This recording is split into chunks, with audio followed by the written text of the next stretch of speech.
Justin Trudeau a finalement trouvé une pipeline qu'il peut appuyer. Malheureusement, c'est un gazoduc qui appartient à la Russie. Voici l'histoire en question. La Russie vend beaucoup de gaz naturel en Allemagne à travers un gazoduc qui s'appelle Nord Stream 1. Et cet oléoduc, ce gazoduc, a besoin d'une turbine pour faire pousser le gaz vers l'Allemagne. Le Canada avait un contrat pour l'entretien de ces turbines. Donc, ces machines-là étaient ici au Canada pour cet entretien. Après quoi, Justin Trudeau a mis en place des sanctions pour punir la Russie pour l'invasion en Ukraine. Et avec raison, on aurait dû mettre en place ces sanctions-là. Mais l'Allemagne a dit, on est d'accord avec les sanctions, mais on a besoin que vous envoyiez ces turbines en Russie pour permettre la continuation de l'importation de gaz naturel en Allemagne. Donc, Justin Trudeau est d'accord pour les envoyer. Voici le problème.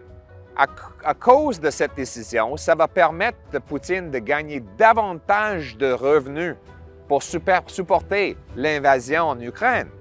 On devrait le priver de ces revenus-là. C'est la raison pour laquelle, en fait, on a mis ces sanctions en place. Donc, qu'est-ce qu'on aurait pu faire différemment? Mais évidemment, nous avons 1300 milliards de dollars de pieds cubes de gaz naturel ici au Canada. Il y a 7 ans, il y avait à peu près 15 projets pour liquéfier ce gaz naturel et pour l'exporter en Europe, en Asie et ailleurs.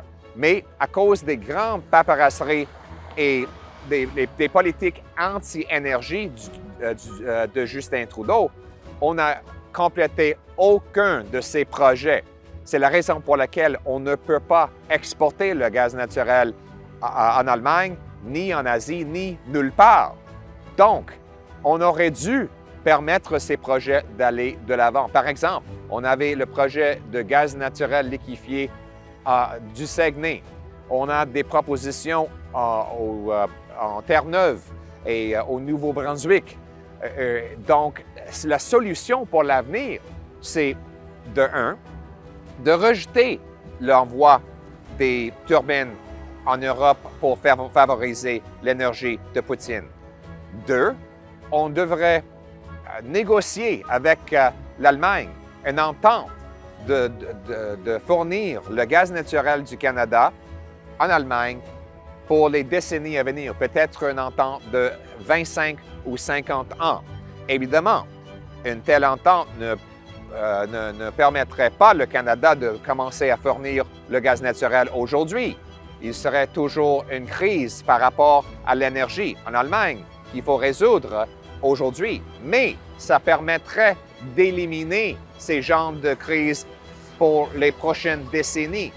Et il faut agir maintenant et penser pour l'avenir comme ça.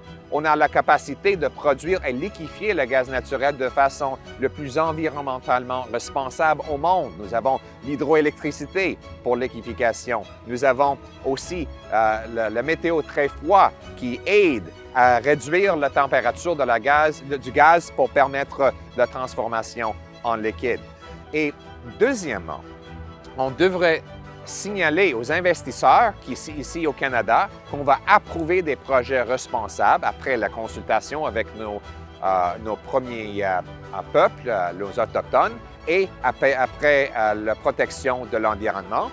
On va permettre les projets d'aller de l'avant. Il y a des projets intéressants avec beaucoup de potentiel au Québec, à Terre-Neuve, au Nouveau-Brunswick, et un gouvernement poilièvre permettrait ces genres de propositions d'aller de l'avant après les assurances de protection environnementale et économique. Donc, c'est comme ça qu'on va pouvoir protéger l'environnement, fournir l'énergie, augmenter les chèques de paie pour les Canadiens, y compris les Québécois, et finalement aider les démocraties à avoir assez de l'énergie pour faire fonctionner leur économie et pour fournir leurs citoyens avec une bonne qualité de vie sans devoir envoyer de l'argent aux dictateurs comme Poutine. C'est ça le gros bon sens. Alors, reprenons le contrôle de notre énergie et devenons une superpuissance énergétique mondiale.